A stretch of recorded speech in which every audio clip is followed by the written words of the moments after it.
হচ্ছে সরিষার খোল গুঁড়ো আর হচ্ছে আমি বাসায় কিছু গোবর সার তৈরি করেছিলাম, দুটো মিক্সড করে রেখেছি, তো দুটাই ভার্মি কম্পোস্টের সাথে মিশিয়ে দেব। আর সারের পরিমাণটা হচ্ছে অনেকে চা চামচ হিসেব করে দেন, আবার অনেকে গ্রাম হিসেব করে দেন। আমি এখানে দুইটার পরিমাপই বলে দিচ্ছি, আপনাদের যেভাবে সুবিধা হয় আপনারা গাছে দিতে পারেন।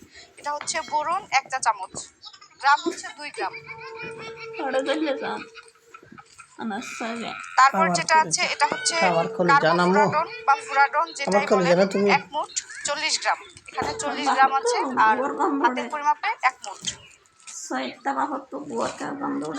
এরপরে আছে হচ্ছে পটাশ 3 চা চামচ 30 গ্রাম।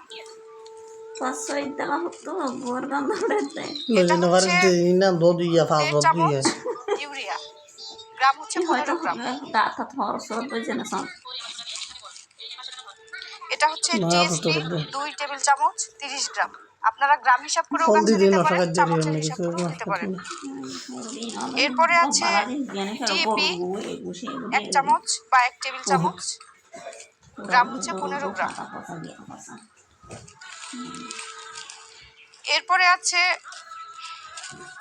ম্যাগনেসিয়াম সালফেট বা ইপসম সল্ট 2 চা চামচ 30 গ্রাম।